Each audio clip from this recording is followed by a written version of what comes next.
Halo Sobat Cek Fakta, kemenangan 8-0 Timnas U23 Indonesia atas Brunei memang bikin bangga, tapi tunggu dulu Ketua Umum PSSI, Erick Thohir, langsung kasih peringatan keras. Jangan besar kepala. Kenapa? Karena kemenangan besar bukan jaminan aman di grup A Piala AFF 23 ke 2025. Masih ada Filipina yang menanti, dan regulasi turnamen kali ini super ketat. Tonton video ini sampai habis.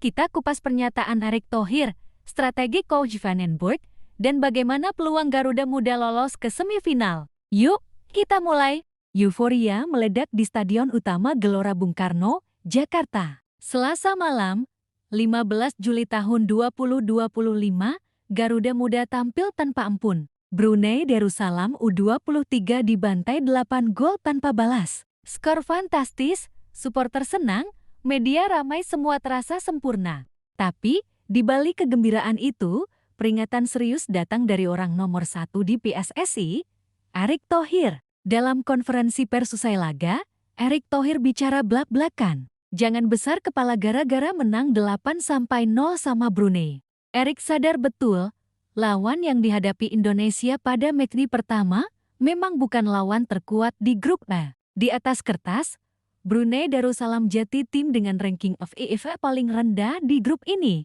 Saya rasa bukan menjadi ukuran bahwa kemenangan besar ini jadi patokan yang baik karena kita tahu tadi, tim Filipina mengalahkan Malaysia 2-0, lanjut Erick. Artinya, ada ancaman nyata di depan mata. Filipina U23, tim yang sering dianggap tim pelengkap justru tampil mengejutkan dengan menekuk Malaysia 2 gol tanpa balas. Yang membuat pernyataan Erick Thohir makin relevan adalah format turnamen AFF U23 ke 2025. Di turnamen ini, hanya juara grup yang otomatis lolos ke semifinal. Sisanya, semua runner-up harus bersaing ketat memperebutkan satu tiket semifinal tersisa lewat jalur peringkat kedua terbaik.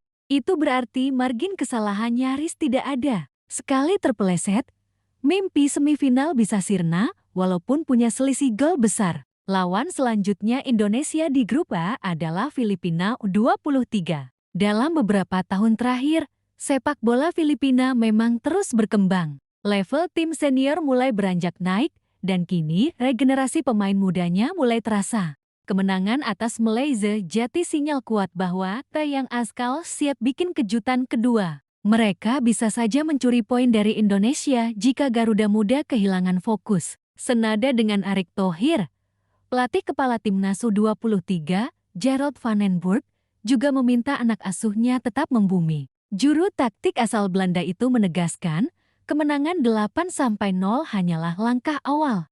Banyak hal yang bisa kita lakukan. Kita perlu berpikir hari demi hari, laga demi laga, apa yang bisa saya kembangkan. Dan saya pikir itulah yang harus kita lakukan, ujar Van den Burg.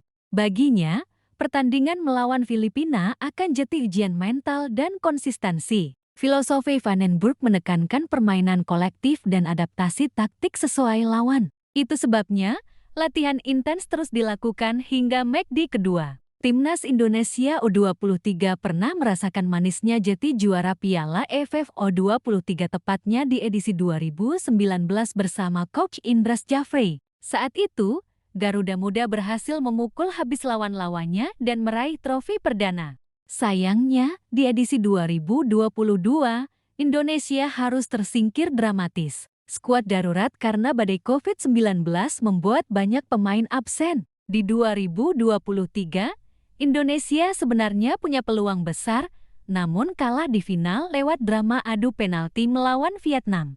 Mimpi Indonesia jelas, lolos grup, semifinal, dan menuntaskan dendam di final. Tapi, dengan format super ketat, langkah kecil seperti meremehkan Filipina bisa berakibat fatal. Erick Thohir menegaskan, kemenangan di satu laga bukan jaminan. Konsistensi di tiap laga lah yang jadi penentu. Euforia di media sosial memang luar biasa. Namun banyak netizen yang justru mendukung peringatan Erick Thohir. Mantap menang besar, tapi jangan cepat puas. Filipina harus diwaspadai, jangan anggap enteng. Lawan Malaysia juga pasti ngotot nanti, Garuda Muda harus siap. Kemenangan besar memang penting. Tapi di turnamen seketat Piala AFF U23, satu kesalahan kecil bisa menggagalkan segalanya. Erick Thohir dan Gerald Van den Burg sama-sama paham. Disiplin, fokus, dan rendah hati adalah kunci untuk mewujudkan mimpi Garuda Muda terbang tinggi di Asia Tenggara. Jati, menurut kalian, apakah Garuda Muda bisa menjaga fokus dan meraih hasil maksimal di 2 laga sisa?